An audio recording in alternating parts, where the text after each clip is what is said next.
All right, Brock Purdy is on track to face off against Josh Allen, very possibly in a Buffalo snowstorm. What could possibly go wrong for the 49ers? Or the NFL is about as unpredictable as the weather currently is in Buffalo. So what could possibly go wrong for the Buffalo Bills? Josh Allen, by the way, just got engaged over the Bills bye week. So they're going to be coming into this game rested. The 49ers are going to hope to catch them off guard. And San Francisco's got its own star quarterback going, which at least gives the 49ers a chance. Other news here, right before the 49ers took off from San Jose to Buffalo, 4.5-hour flight. Hopefully they make it there safely. They waived Ronnie Bell. So this is something that a lot of fans wanted immediately after the 49ers lost that game against the Rams in week 3 and Ronnie Bell had dropped multiple passes.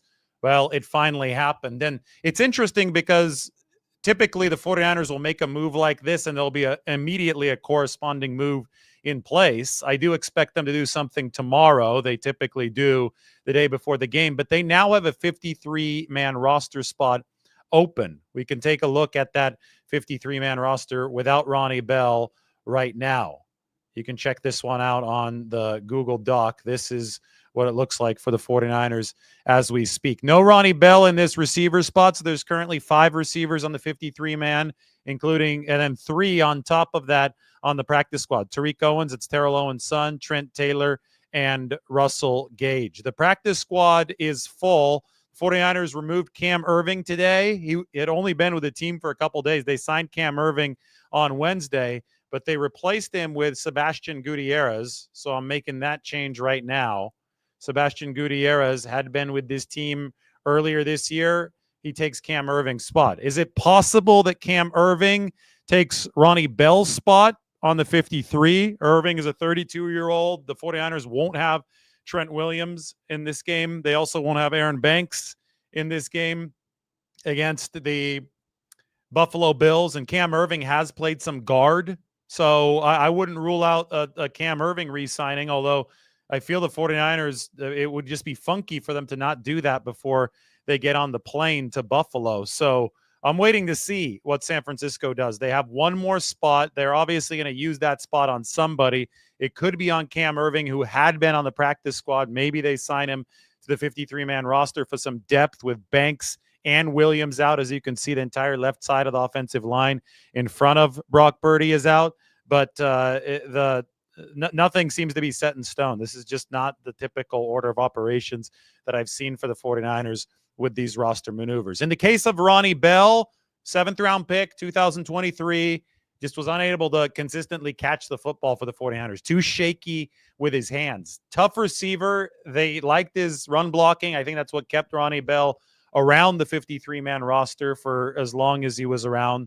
But those 2 drops against the Rams, maybe even 3 drops, it was 2 certain drops against the Rams in week 3, did the 49ers in.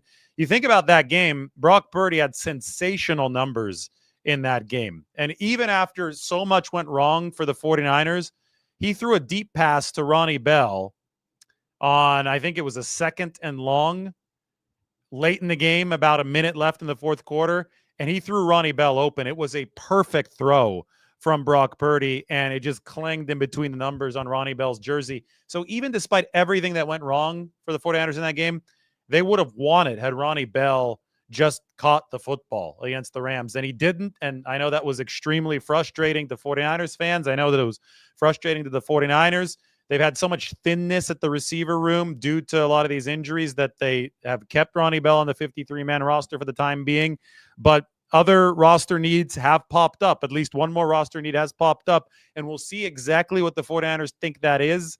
But if I just look at the clues around the roster based on who's out in this game against Buffalo, and I see Trent Williams out and Aaron Banks still in the concussion protocol, so he's out as well, 49ers might need an extra lineman for this game, which might mean that the corresponding move is Cam Irving, who they just signed on Wednesday. It just seems weird to me that they would sign Cam Irving to the practice squad on Wednesday and then release him from the practice squad and just let him totally out of the building by Friday. That isn't a very long time to evaluate somebody. Cam Irving previously had been with the Houston Texans practice squad, and the Texans staff crosses over the 49ers staff. So I don't think the 49ers would have brought Cam Irving in had the Texans staff not given them a decent review on him. And again, I said that he played some guard for the Texans. I talked to him in the locker room on Wednesday. I think that is significant because the 49ers, with Aaron Banks facing that concussion, do need a guard, and Trent Williams gives them the need for tackle depth as well. So some adaptability up front can certainly come in useful for the 49ers, and maybe the Ronnie Bell roster opening can lead to that. Now, if Bell clears waivers, they can theoretically sign him back to the practice squad. That probably wouldn't happen until next week, early next week, I would guess at some point Monday, because waivers have to be cleared first. And the 49ers did not waive Ronnie Bell until a few minutes before they took off to Buffalo, where they might see some lake effect snow. If you go to Google and type in Buffalo weather, this is what you're going to get. The lake effect snow warning remains in effect from 7 a.m. Saturday, so that's in a few hours, tomorrow morning, to 7 p.m. Eastern Sunday. The game will kick off at about 8 p.m. Eastern Sunday. So that, of course, is exactly what I wrote about on the San Francisco Standard, made for a good headline, which you'll see right here. Brock Purdy is set to face Josh Allen, possibly in a Buffalo snowstorm. We have not seen Brock Purdy operate in a snowstorm yet. We've seen him in the rain. It hadn't been great in the rain. I don't think it's great in the rain for any quarterback usually. I don't think the snow and the wind coming off of Lake Erie, which is almost a certainty, that wind. We'll see about the snow, but I don't think the wind is good for any quarterback either. There's a reason why Buffalo went out and drafted Josh Allen, the country strong QB out of Fireball. Speaking of Fireball, that is Josh Allen's name retired, a number retired up on the high school press box at Fireball High School. I swung by Josh Allen's high school. You can take Interstate 5 down out of the Bay Area, exit on Nice Avenue, and head about 40 minutes east. I mean, I could say that it's the middle of nowhere because I'm from near there. So, when you're from there, you could say whatever you want about the area. It is in the middle of nowhere. Not, maybe some tumbleweeds in that direction, but Fireball is not a big town. And Josh Allen is from there. His dad grows cantaloupes out there. There's a big cantaloupe farm. Allen worked on the farm growing up. He's got his jersey number retired on the press box in Fireball. The gym at Fireball High School is named after Josh Allen's grandpa. Buzz Allen was his name. Rededicated in 2014. I swung through there a couple years ago before the 49ers played the Bills in Arizona back in 2020, the weirdest year ever, when the 49ers were hosting teams in Arizona. Josh Allen tore them apart. Bills won 34-24. And Buffalo, they signed or drafted Josh Allen, then re-signed him because of the way that he handles weather. I mean, at 6'5", 240, he's built like an absolute tank. He physically is the prototype to handle that brutal weather. Buffalo's on the shores of Lake Erie. Fun fact, Greg Papa, 49ers play-by-play announcer, is from Buffalo, so he's already back there. Greg Papa gets to announce the game back in his hometown. Anyway, right on Lake Erie, this time of the year, calendar is going to be turning to December. You get the lake effect snow. That means the lake with wind, blowing ice, blowing snow, blowing whatever. I don't think it's going to be quite cold enough to blow sheets of ice like they see coming off Lake Michigan and Chicago once the calendar turns later in December and January, but it could be uncomfortable. Allen is built to handle this kind of weather as well as a quarterback can. That doesn't mean that he is immune to the weather, though. I think that Josh Allen would still be better in dry weather. We'll see how Brock Purdy does in the snowy weather. Of course, we've seen him in wet weather against Cleveland. That was in week 6 of last season.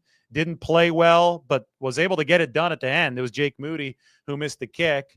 We also saw Brock Purdy struggle in a rain game. What was the other rain game last year? The playoffs, right? Yeah, the playoffs against the Green Bay Packers.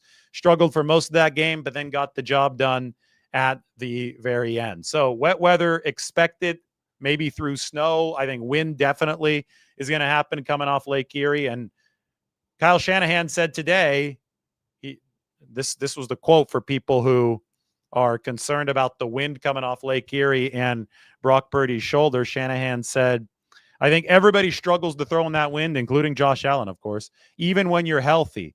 So it depends on how fast that wind's going. And I think that's kind of relevant for anybody.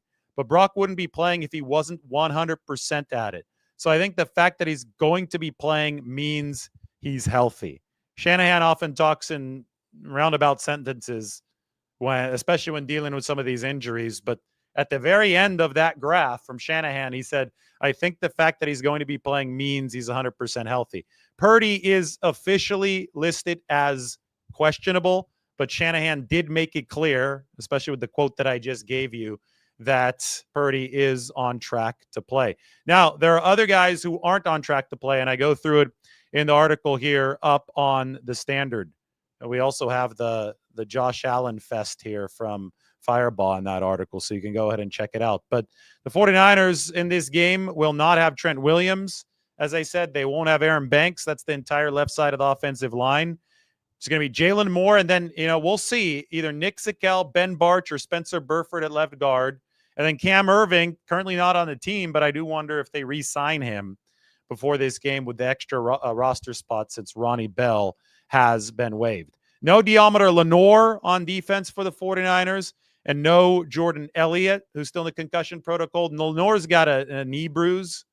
It's almost like a quad contusion, Kyle Shanahan said. Sounds like it was really painful after last week. He played on some adrenaline after returning into the game last week, but is going to be unable to go for the 49ers. So looking specifically at the cornerback position, no Lenoir means that Isaac Yiadom is part of that top three. Returning to the lineup is Charvarius Ward. The 49ers are going to badly need him in this game against Josh Allen in Buffalo. And another test for Renardo Green, coming off the neck injury in his worst career NFL game. Renardo is going to be the 49ers' second cornerback behind Charvarius Ward. He might even be tasked with Lenoir's role of moving from outside to inside, since Deommodore Lenoir won't play in this game. Fred Warner is going to continue to play on his broken ankle. The ankle fracture happened in week 4 against New England, so he'll get shot up. He'll be ready to play in this football game. They haven't gotten peak play from Fred Warner, but obviously the 49ers hope that maybe it doesn't change altogether. Maybe they don't get back to the peak for Warner, but they hope that improves in this game against New England. They're certainly going to, in this game against Buffalo, they're certainly going to need every bit of production they can get there. Currently 6-point underdogs. Kevin Givens is questionable for the 49ers, but he did practice all week. I'll shade Kevin Givens for injury right now. They're trying to get him off of that groin injury. If they do, then he can help them replace the loss of Jordan Elliott, who's in concussion protocol. The big run-stopping defensive tackle is going to be unavailable in this game. Givens might be able to slide right in next to Malik Collins and fortify the 49ers interior. They don't have Nick Bosa, which is a problem for San Francisco. This defense has been downright terrible without Nick Bosa this year. That was the game against the Packers last week. They gave up 38-10 loss. Yesterday, the Packers were just dominating the Miami Dolphins out of the gate, and it wasn't even close to the way they were dominating the 49ers out of the gate. There was a point in the game yesterday where Green Bay had 18 plays and the Miami Dolphins had only 5, which is a dominant start. That means that you're totally strong-arming the opposition. But compare that to what the 49ers endured against Green Bay. 33 of the first 39 plays were run by Green Bay's offense. So yesterday, for that game to start as poorly as it did for the 49ers, for Miami would have had to watch Green Bay run 15 consecutive offensive plays on top of their 18-5 advantage to get to what? To get the 33-5? Because it was 33-6 in favor of Green Bay last week. 49ers did not have a shot in hell. And it was, that was a freezing cold hell over there at Lambeau Field. They did not have a shot after what their defense gave up early in the game. So it's going to be really, really important for this unit, as banged up as they are in Buffalo, facing the number 3 offense in all of football. It's going to be really important for this unit to just make it a little bit more competitive at the start. I think the fact that the 49ers have Purdy does give them a shot. The general rule of thumb in this league is if you have a good QB, you can win on any given Sunday. Without the quarterback, Well, you might end up in more 38-10 games, those types of defeats like we saw last week. It was very clear that the 49ers did not have the elevating presence of Brock Purdy on the field. Now, unfortunately for them, it was also very clear that they did not have it was also very clear that they did not have the elevating presence of Nick Bosa on the field. So the 49ers need both. The 49ers absolutely they're in a situation where Bosa's their best defensive player and Brock Purdy is their most important offensive player. You can make the argument that the best offensive player is Christian McCaffrey, although he's obviously still working back into things for the 49ers right now. We're waiting for that first true splash run for Christian McCaffrey. But regardless of how good he is, and he was at his complete prime last season, Purdy was still the more important player for the 49ers. Purdy is the quarterback. They have the quarterback in place. That is how you get locked, loaded, and ready to go. Regardless of who's around him, you can let Purdy put on the Superman cape and give it his best shot against Buffalo. It means the Bills are still favored. Don't get that twisted. Buffalo is still very likely to win this game. I'm still picking Buffalo to win this game, but now the 49ers have a fighting chance after 38-10 last week. Now, if you look at team strength in this game, they've got a top 10 defense. It's in that top 10, but it's not in the top 5. It's not in the top 3. It's the offense for the Bills that is in the top 3. And that, I think, leaves a little bit of a window for Purdy to get to work, even without some of his key offensive weapons, even without Trent Williams. Aaron Banks has been underperforming for the 49ers this year, so I really think that they might be able to pick up some slack at that left guard position. I mean, we broke it down on tape this past week. They really struggled with Brendel and Banks at center and left guard. Brendel's still at that center spot, but maybe the 49ers can find a way to up the play at left guard. Somebody else is going to get a shot there. Last year, they were able to up the play at the right guard position after the injury to Spencer Burford, or there was some injury issues, and Burford was replaced by John Feliciano, who did not relinquish that starting job for the rest of the season. Burford only came back in after Feliciano got hurt in the Super Bowl. Well, the 49ers found a way to ameliorate the situation at right guard. Maybe they could find a way to ameliorate the situation at left guard. It won't be as easy for the 49ers as it was last year by simply plugging and playing John Feliciano, because John Feliciano is now done for the season. He was not able to get his knee into the type of position where it would have needed to have been to return to the lineup over his 3-week practice window. Really too bad at multiple positions, because Feliciano was a candidate to start at center for Jake Brendel. He was also a candidate to start at left guard for Aaron Banks. And right now, Banks is in a concussion protocol, but Feliciano is no longer one of the 49ers available options. So we'll look at Barch. We'll look at Nick Zakelj. We'll look at Spencer Burford tomorrow. We'll see what the 49ers have. And yes, I am curious to see if we've heard the last of Cam Irving or if he's going to be back into the fold for the 49ers. So recapping what's happened, yes, Ronnie Bell did get cut. The 49ers waived Ronnie Bell right before they took off to Buffalo. I'm sure they didn't. It wasn't something where they let Ronnie Bell know right before they took off. They officially made the move. They probably let Ronnie Bell know a little bit earlier in the day. They currently have an open 53-man roster spot. So we're going to wait to see what the 49ers do with that spot. Earlier in the day, they released Cam Irving, the new tackle from the practice squad, and they signed Sebastian Gutierrez to the practice squad. So I theorized that maybe Cam Irving is going to come back and be part of the 53-man roster, but we don't have any confirmation of news on that front. Brock Purdy is on track to play, but the conditions in Buffalo are not good, both weather-wise, as you can see here, the lake effect snow warning, and also roster-wise for the 49ers. They're missing a whole lot of guys, including important guys around Brock Purdy himself. And Trent Williams, Aaron Banks defensively, no Nick Bosa, no Jordan Elliott, no Deommodore Lenoir. Out of all those losses, I talk about Elliott. Well, maybe Givens will be back to help pick up the slack there. I talk about Lenoir. Well, maybe Renardo Green and Isaac Yiadom can pick up the slack there.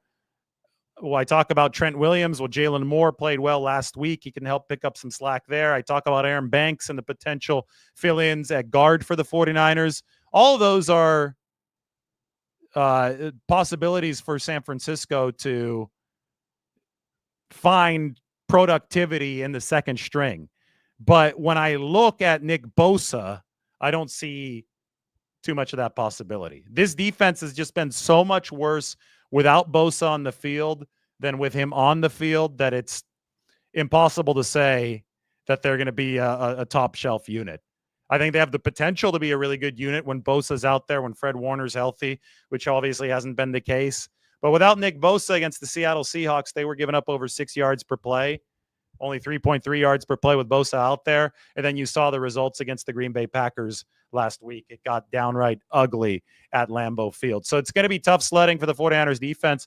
If there is a path to an upset, it has to come through hogging the ball. And that's something, last week the defense was atrocious for the 49ers in the first half. But, it was also aided by the 2 3-and-outs early on for the offense. You can't start a game where your defense is overmatched with 3-and-outs on the offensive end. That's how you get into the bind that the 49ers got themselves into last week. The 33-6 play count advantage for the Packers. The Bills will do the same thing to you if you don't convert on the offensive end and give your defense a little bit of a breather, control some of that game flow early on. Last week, the 49ers had a deal with Brandon Allen. This week, they should have Brock Purdy back, and that escapability can give the 49ers another dimension as they try to bid for this upset against the Buffalo Bills. Let's get the Buffalo Bills team profile up here, the team tiers, because I think this will do a good job illustrating where exactly the Bills are this year as far as the NFL's elite. We were looking at this game a few weeks ago as a potential measuring stick for the 49ers, probably under different circumstances.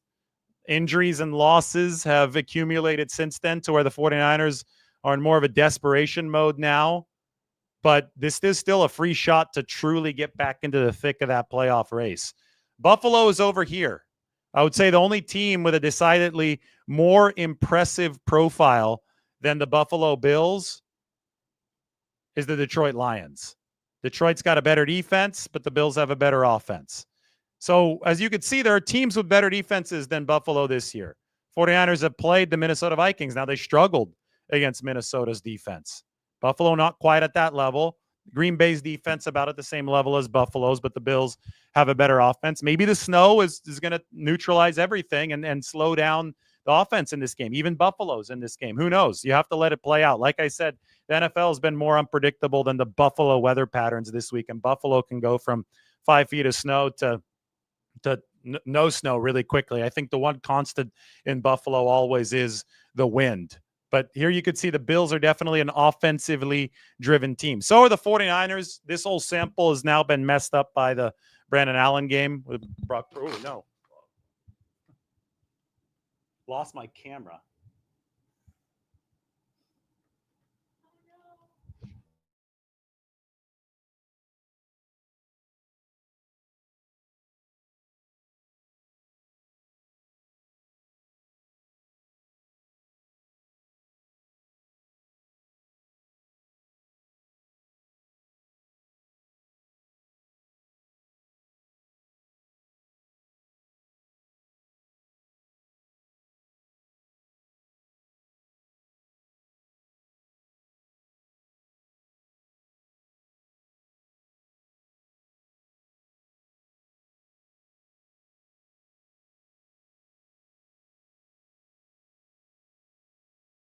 I think I'm back. I totally lost the camera there. Who liked that? Give me a thumbs up. Everybody's laughing. Lombardi became one with the Matrix. We're going to start reading these comments. This was fun. Yeah, the camera's giving up too. Yeah, the tripod just gave up and it just crashed down. I'd never seen that happen. I was like, oh, God, this is not good. Did that at least look cool as it spun around? Is Lombardi injured too? I think Margot's sitting in the room. I think she's going to have to say something here. Was that funny? I'm holding a mic your way. That was so funny. Do you hear her laughing? I wanted to get her mic'd up for this show, but shit. Oh God, I'm not going to mention that part. The camera's going to be going on IR. Actually, the camera's already back in the lineup. Camera's back in the lineup. We got the thumbs up. I'm back in the lineup. First time that's ever happened.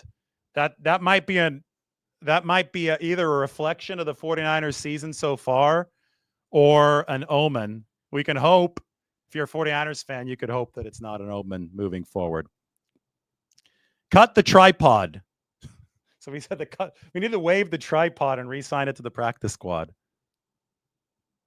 That's going to be one of the legendary moments of Margot said, I didn't know your tripod played for the Bears. Well, at least the tripod got back up and started running another play before the clock ran out. We could probably make a Chiefs joke here too. So the Chiefs, they made this Breaking Bad scene for the Kansas City Chiefs. Let me get it up on the screen for you. That was absolutely absurd today. And I can't, I think at this point, I hope that we've run out of stupid ways that the Chiefs can win a game. We probably haven't. So I won't hold my breath on that front. But Jesse from Breaking Bad here, he's talking about the Kansas City Chiefs. He might be talking about Patrick Mahomes or Andy Reid. This was made specifically for them. The Chiefs are winning with black magic. Yeah, it is absolutely wild. Somebody says if David Lombardi can recover, so can the 49ers. I think that's fair. Hey, like I said, if you're treating this tripod mishap as a metaphor, you could make whatever metaphor you want. You could say that it's something that, reflects the stumbles of the 49ers season, or you could say that, they can pick themselves back up just like I did with that tripod crashing over. Well, when I'm on the road, and also, by the way, knock on wood, I'm trying to get into Buffalo tomorrow. I've got a multi-leg flight into Buffalo tomorrow, and there may or might not be like 30 inches of snow falling tomorrow. Nobody's quite sure at this point. There may be crazy wind. I'm not sure if I'm going to get to Buffalo. So, I'm not sure if this tripod's going to last the whole show. I'm not sure if I'm going to be in Buffalo. We're not even sure if Brock Purdy is going to play, although right now he's on track to play. We do know the 49ers are going to be missing some stars. We don't know what's going to happen the rest of this season. Everything really is up in the air. So I think that the tripod falling is perfect because you can draw your own interpretations with what happened with that tripod. It doesn't play for the Bears. It didn't get fired. Tripod is still here. I'm going to need it throughout the course of this weekend. Now we may upgrade it at some point, but not yet. Are you doing okay? I'm great. She's still laughing at me over there. Are you okay? Are you okay? All right. Questions. I'm ready. Oh, this is really funny too, because Mike is not around during this show. Mike is at an event. So we're going to have to tell Mike all about this once he comes back. He won't believe it. He won't believe that the tripod just came crashing down. This is what happens when Mike is not here. Mike is like the Brock Purdy of the show. As soon as Mike is gone, the 49ers go to starting Brandon Allen, and it's not good. It's a 38-10 loss.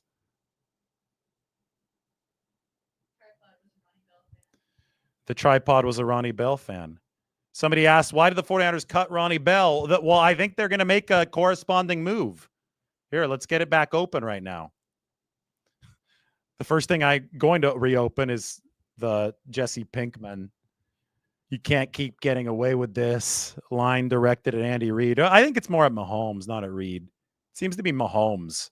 Because Reid did not have this kind of luck back when he was the coach of the Philadelphia Eagles. But Patrick Mahomes, gosh, things are breaking in his favor. They have now won 13 straight one-possession games. And I get it. You've got to be clutch and everything to win one-possession games. I'm not taking away from what Kansas City is doing in crunch time in some of these games, with the key words there being some of these games, because I'm definitely taken away from what Kansas City is doing in some other games, like today's. That was insane. Kansas City didn't do anything right to win that game at the end. They kept on going 3-and-out. They kept on punting, but it was the Raiders who missed 3 field goals. And then Kansas City wasn't playing good defense. The Raiders and Aiden O'Connell marched right down the field. It was a snap into the quarterback's chest, the unsuspecting quarterback's chest. So essentially a fumble that was the saving grace of the Chiefs, a completely unforced error. All right, somebody asked why they waived Ronnie Bell. Well, my answer was they've got a 53-man roster spot open now. I think they need offensive line help. I do wonder if Cam Irving comes back before this game on Sunday. We'll see. They're going to make some roster moves tomorrow. They could also bring back Bell to the practice squad next week if he does clear waivers.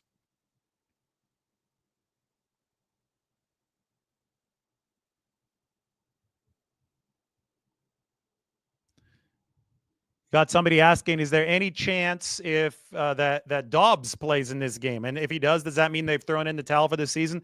I don't think that – I actually predicted that Dobbs gets some snaps in this game if it's snowing.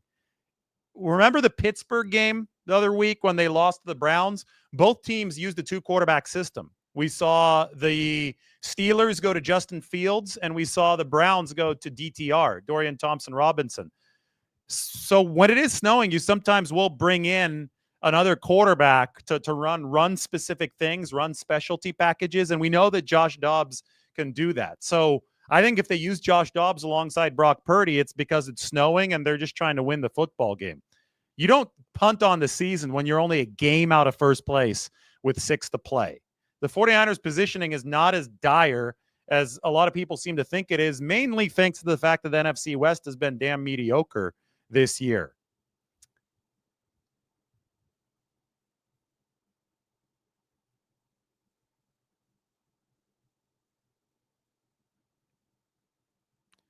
Do I think this means that Cowing gets more playing time? Possibly. I really think the 49ers have pronounced needs at other positions of the roster that they have to fill in entering this game, and that's what you need to think about first when you talk about opening up the 53-man roster spot by waiving Ronnie Bell. In general, right now, Cowing obviously has been dealing with the concussion. He's full go. He's back now. You would hope that he is climbing the pecking order to be able to be that first reserve off the bench instead of a Ronnie Bell when the 49ers need him. So I think that was always going to be the trajectory that things took once it was clear that Ronnie Bell was not going to be a long-term answer for the 49ers. But I would advise you to look at the move more through short-term needs on other parts of the roster than some kind of leapfrogging going on at the wide receiver position.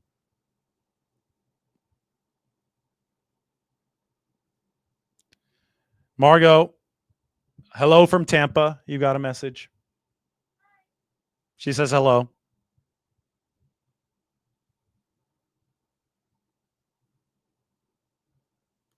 How do you stop Josh Allen since he's a dual threat quarterback? Well, you got to be disciplined in your pass rush. Somebody who I think can be an unheralded hero for the 49ers in this game, especially with Nick Bosa out, is Leonard Floyd. He had 2 sacks last week. And remember, Leonard played for the Bills last year. So he's been chasing Josh Allen around at practice for quite some time. That means he didn't get to contact Josh Allen at practice, but I think he should have at least some sense of Josh Allen's speed, his running tendencies. And Leonard Floyd is wiry and strong. I mean, he almost looks like a big wide receiver. He's not one of those hulking defensive ends, so he can move, and he's got a high motor.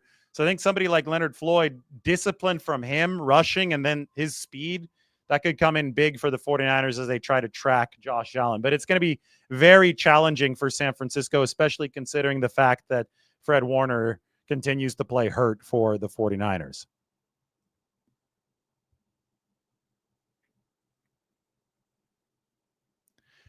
A lot of people talking about Nick Sorensen and Steve Wilks. Listen, the defense wasn't as good as it should have been last year.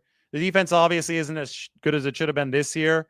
The 49ers are, I think, still searching for long-term answers on that side of the ball ever since DeMeco Ryans left. I mean, that's as simple as it is. Right now, I don't want to say that you're rearranging deck chairs on the Titanic because it's not like they're the number 28 ranked defense in the league, but they've ranked between 10 and 13 and 14. I mean, it's right there, right up, just slightly above average. They haven't been a great defense ever since D'Amico Ryans left. Some of it's personnel, but I think that they lost an emphasis on run defense with Steve Wilks last year. I think that was a big problem for Kyle Shanahan and this football team and came back to bite him. Now they went to Nick Sorensen, and it is really hard to fairly evaluate Nick Sorensen in the big picture while Nick Bosa's still out. Bosa is just so important to this defense on so many levels. You've seen the stats with him and without him. Do I love the vanilla blitzes that I think that we've seen from Nick Sorensen that don't seem to be confusing opposing offensive coordinators? No. I mean, I think that's a big problem for the 49ers schematically. But, and you know, do I think the 49ers run defense has been a continued issue? Yes. But do I think this has been an absolutely atrocious defense outside of the obviously atrocious performance against Green Bay? No. And I think a lot of that has had to do with the fact that Nick Bosa has been able to hold down the fort for this unit. So that's where the 49ers are right now. I'm sure that they're going to reevaluate and try to make the best decision possible over the course of the offseason. But the truth of the matter is that they haven't been at that elite level defensively since D'Amico Ryans left, and that includes Steve Wilks last year. So let's not put roses around 2023 and pretend that this was a world-beating defense around Steve Wilks. So anyway, the 49ers did waive Ronnie Bell. We'll see if there's a corresponding move. They're flying to Buffalo right now. Brock Purdy is on track to play in Buffalo. Here is a look at the article on the San Francisco Standard. The weather in Buffalo promises to be treacherous. Lake effect snow warning, as you can see right there. Going to be good stuff, at least photogenically. It's going to look nice on TV if it's snowing. It might not be pretty for the 49ers, though. Who knows? Maybe it won't be pretty for the Bills, although you definitely give the advantage to the home team in this game. Check out the article up on the San Francisco Standard. That is your 49ers update. Appreciate you for watching. We will talk to everybody. Actually, I'm going to answer a couple questions. Why don't we answer a couple more, and we'll go from there, and then I'll talk to everybody very soon. I still have a little bit of time before dinner. So we'll go 49ers Q&A, drop them in, and we will move on from there.